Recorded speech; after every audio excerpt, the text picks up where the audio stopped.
take on the Wii boss, I'll actually take on the DS boss of Tropical Resort first. And he's not a Ferris wheel, he's known as Globotron, and he is a giant globe with eyes and arms. And this boss fight is the first boss fight in the DS version, and it's really, really simple. A lot of the boss fights in both the DS and Wii version are very, very simple, especially compared to Sonic Rush Adventure, or even Unleashed. But boost into his arms, and his health will go down so quickly, and then he'll eventually pass out, you hit his head, and I won. I beat the DS boss, that's it. 30 seconds, it's all it took. You just boost into his arms a few times, he passes out, falls down, you hit him some more, and that's that. That's the DS Tropical Resort boss, ladies and gentlemen. But the Wii version is a little bit of a different story. He's this giant Ferris wheel-looking guy, and he gets killed in 3 hits. Unless you have a Wisp.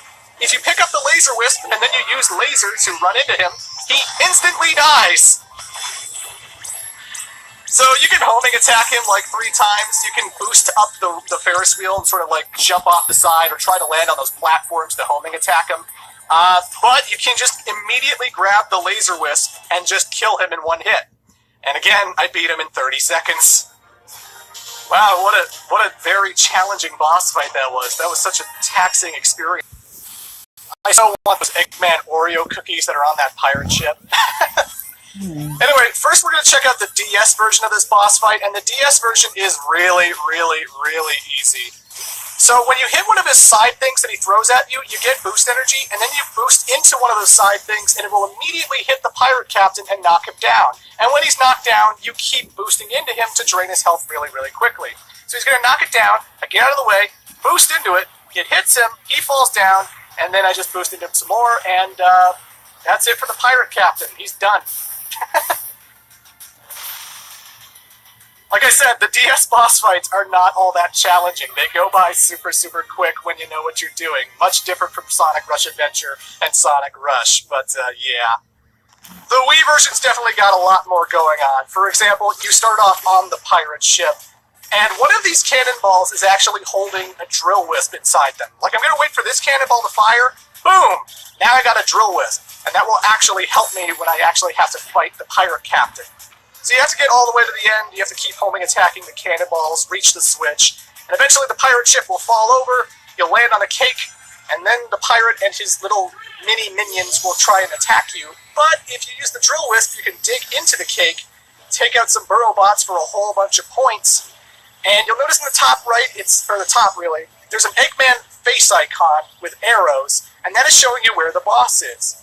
When I get out of the ground, I'm going to be heading directly for the Eggman icon so that I can hit the boss, and boom! One-shot him.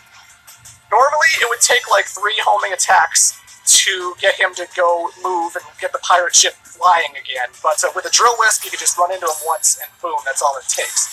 And I'm pretty sure it's 3. I miscorrectly said with the Tropical Resort boss that the Laser Wisp could kill him in 1 hit, but it's actually, it hits him for 2 damage, and he has a 3-hit health bar. But I'm pretty sure the yellow drill wisp does drain 3 hit points. I'm pretty sure you do have to homing attack him 3 times. Or boost into him 3 times. Because here I don't have a wisp. Here I don't use the drill wisp. And the little ball guys will not hurt you. You can get boost energy from running into them. But they can't hurt you. They're just going to run into you, really. So you just get some boost energy, and he hops back and forth. And when he lands on the ground, you just boost right through him. Take him some damage to him. And yeah. You can also look for a second drill wisp when you're getting to the switch and try and get that second wisp. But I didn't bother. I just got the 1 wisp, and I boosted it into him.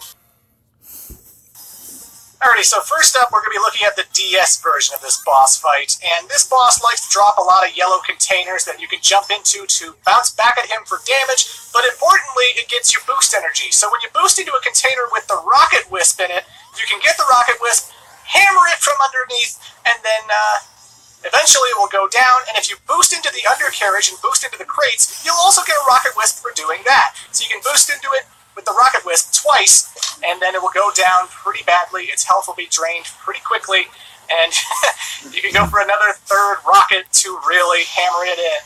And yeah, that boss is over in 29 seconds. Just like the previous DS bosses.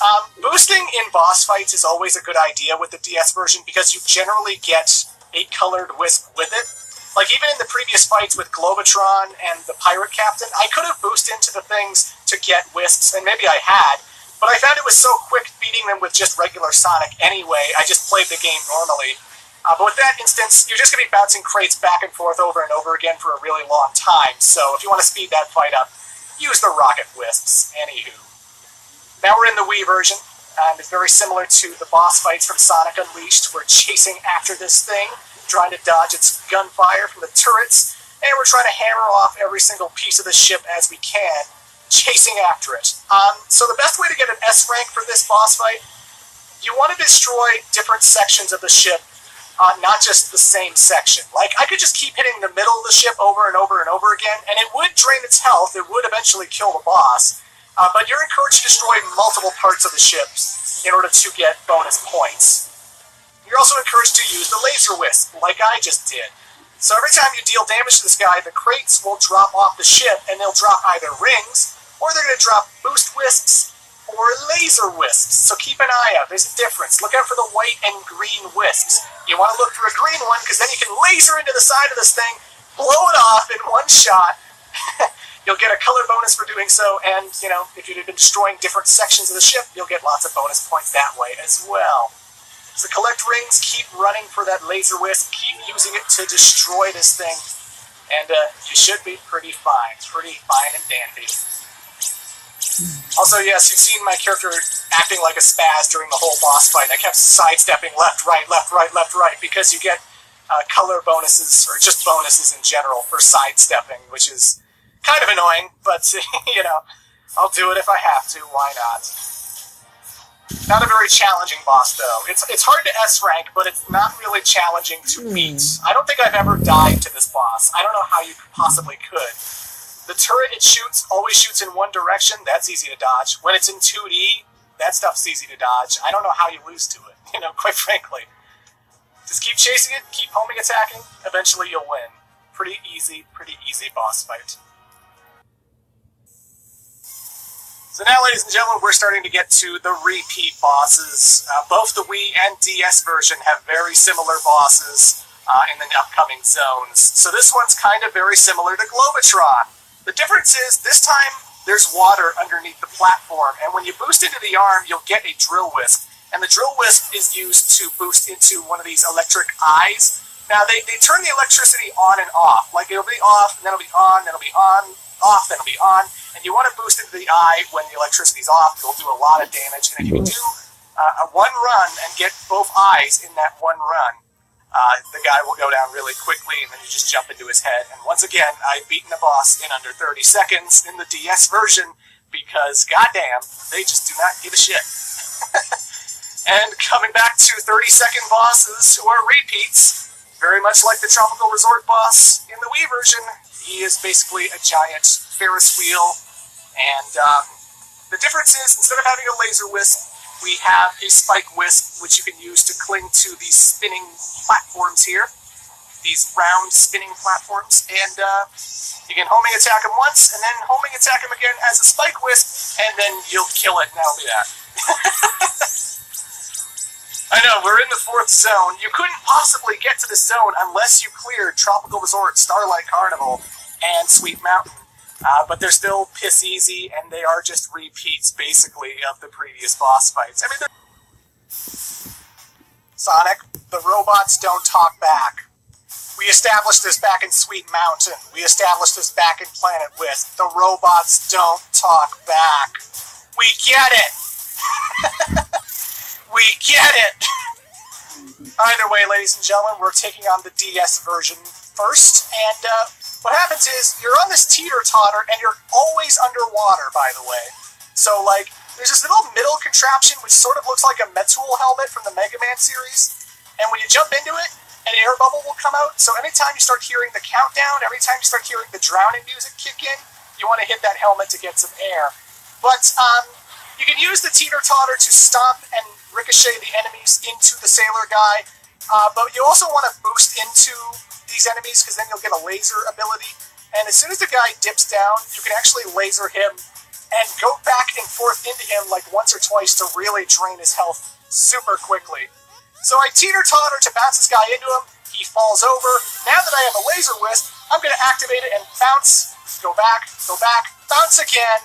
That works almost 100% of the time I try that, by the way. And boom, that's it for him. I believe if you go off the sides, there is a spring that will put you back on the teeter-totter. I don't believe you'll fall into a bottomless pit, so you don't have to worry about that too much. But, bounce the enemies back into him with the teeter-totter, laser wisp into him, and that's pretty much how you take out the sailor. In the Wii version, though, we are underwater in the submarine area, and we can't get the sailor to show up until we activate the switch. And how you activate the switch is by guiding the missiles to the capsule. I'll talk about that stuff again when we come back to it. But one of the orbs I shattered along the way got me a drill wisp, and because we're underwater, you can use the drill wisp to drive around, destroy some chompers, badniks, destroy some little mini guys, I guess, get some color bonus, and you want to aim for where the Eggman icon is because the sailor guy is swimming around, and you can kill him, you can destroy a cycle with one hit if you hit him, but sometimes he moves around pretty damn quickly so that he'll actually get away from you a lot, and it's not easy to catch him. But either way, you have to flip the switch in order to make the submarine go down so that the sailor will show up at all.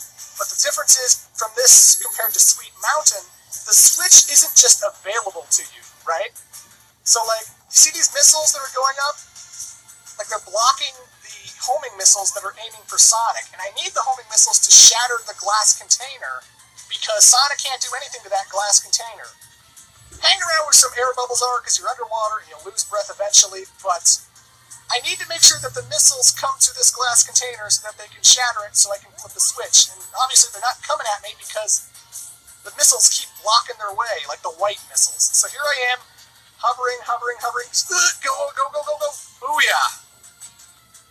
I just guided it just right to hit that container so I could hit the switch and make the submarine go down. And again, I got a drill wisp container, so you want to try hitting the sailor guy. Because Sonic can infinitely jump in water, you can also reach the sailor guy just by jumping into him. You can't really do a homing attack underwater, so that's pretty much your only course of action. He doesn't tend to go to the ground ever, so you're just going to be like jumping over to him a lot, you know? But here I am, trying to hit him because my drill wisp wore off. And I have to hit him 3 times because my drill wisp wore off. You can stop when he's underneath you, and that's pretty much it. Booyah!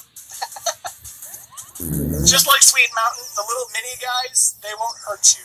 I don't believe they can. You can bounce into them, you can get like boost energy from them, although you're not going to really need it, not really when you're underwater, because he doesn't really go to the ground ever. I mean, you can use it to like get from one side of the room to the other real quick, I suppose, but yeah, Drill Wisp will take him out.